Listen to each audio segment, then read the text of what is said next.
The Mountaineers hit the road for the first time in conference play as they take on UTA. I'm Joshua Cormar alongside Coach Angel Elderkin. Coach, your team suffered their first home and conference loss to Troy last time out, and despite the foul trouble and the turnovers, your team was still in it down the stretch. Just talk about the performance of your team and what you saw. Yeah, after going back through and reviewing the film, I thought there were some things that we did well, and there were some things that we didn't do so well. And just trying to get our players to understand that we competed with a top team in the league, team that was picked to win the league by a lot of coaches. And there were areas defensively, baseline out of bounds, we gave up 8 points. Transition in the second half, we gave them 16 points. And, just telling our team, when you play a team like Troy and you're able to hold them to 6 points in transition in the first half, you got to be ahead at that moment. And I think they understand, and it's a learning experience. I think the one thing they stepped away from was like, oh, man, we can play, we can beat this team. And so I think the next time, even though it's far away from now, I think that we'll be better prepared and we'll understand more of what we're going up against with Troy. Now, you mentioned transition and baseline out-of-bounds defense. Your team didn't do too well in the free throw department. If your team had made a majority of them, you might be within 5 points here or there. Talk about how you can really make that a learning experience and tell them the importance of making their free throws. Yeah, we talked to them right after the game, and for those fans that were in the stands, they probably saw Bailey Plummer come out with her sister and shoot more. She got in the gym on Sunday and shot 200 on her off day. I think she shot over 300 or 400. We've been having a lot of team meetings and talking about what is the mentality and the mindset. I've actually leaned on LaPrisha Stanley a little bit because since last year, this year, anytime she's in those moments of free throws down the stretch, clutch, she's come through for us. So just trying to get her to talk to the team. What's that buzzword? What can it be?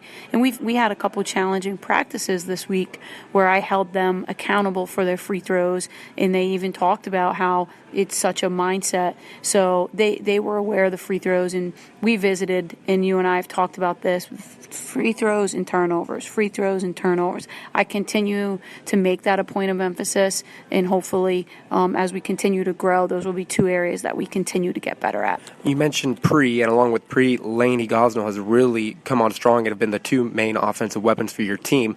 Talk about how you continue to get your players to be more aggressive, especially down the stretch, and who else you really want to step up offensively and even defensively. Yeah, I thought Pre and Lainey were both good, and you take Lainey, South Alabama, first 20 minutes, not so good, kind of came on and has continued. Maddie Story, although so many people look at it and say, hey, she had an off night, there's so many other things that Maddie Story does that we have to have her on the floor. Do we obviously need her scoring and we want her to get going? Absolutely. And I think, Tiara Wilson hasn't quite been 100%. She gave us great minutes against South Alabama, but the bounce back was so close. She's a kid that can really score the ball. So as we go into tonight's contest with UT Arlington, we're relying on Tiara. Tiara's got to come in and be that offensive spark. I'd like to see her have a night like Davidson. Maddie's got to get us a couple paint points, free throw, do what she does, offensive rebounds. But I think those are two kids on our roster that can really score the ball. It's just any given night who's hot for us. Let's talk about UT Arlington. They're one of the top shooting teams in the Sun Belt and even in the nation. They do a lot of things well defensively. They're also one of the top teams in that category. How can you really attack this well-balanced team and try and get everything clicking?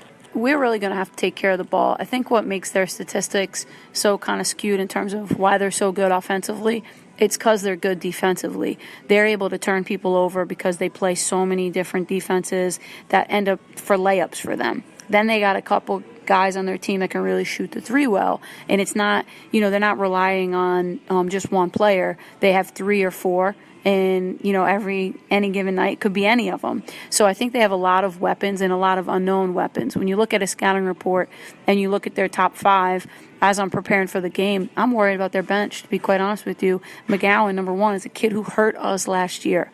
She can come in and have a night, so I just think they're deep.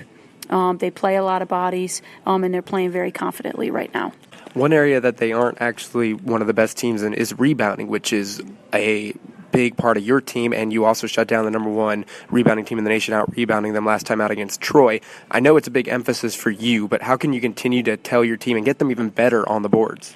we just continue to emphasize it daily with them. You know, I haven't really shared where we're at with them. We kind of told them, this is what UTA Arlington's averages on the boards. This is what we average on the boards. If you go through a box score, what's one area, like you're saying right now, what's one area tonight that we're better than them? It's on the boards. Now, they're a very good program, very good coach. You know that all week long what they've probably been talking to their kids about. So right from the jump, when it starts, if they go to boxes out, we got to have the second effort. We got to have the mental toughness, because in the paint, that's our edge. Our kids believe in that, and we got to continue to be great at it tonight to win. This is the first road Sunbelt series of the year, and a lot of your players experienced it last year, but a couple new players as well. It's a quick turnaround. You have a Thursday game, then a Saturday game, and right now your team has only won one game on the road. How can you really get them focused and get them just ready for this road series? You know, try to talk about, this is our first game in 2019 on the road. I think for us as a program, we played challenging teams on the road, so our schedule isn't really indicative in terms of who we've played on the road and are we a good road team. I think we've gotten them focused for today. We brought back the memories of last year for anybody that was involved with that loss. It was one of those losses that, as a coach, I told them that it was one of the ones that hurt the most last season. And our team, sometimes we've got to experience what we don't want to get what we want. And I think you've seen that in our group this year in terms of some of the Davidson win and even the most recently South Alabama win. They are remembering those moments last year. And as a coach, I'm making them believe that we've closed those gaps. So those 4-point games, those 5 possessions here, that's what we worked for all summer. We've closed the gap. Now we just got to go out and earn the win. And lastly, before tonight's game, do you have any final thoughts, anything that you've really talked to the team about, or anything you've done differently coming in to this road series and to the game tonight? You know, today our game day message was positive energy. And, you know, we have a belief. Obviously, when you watch a football team playing the national championships a week and you see Dabo Swinney, he talks about being an over-believer.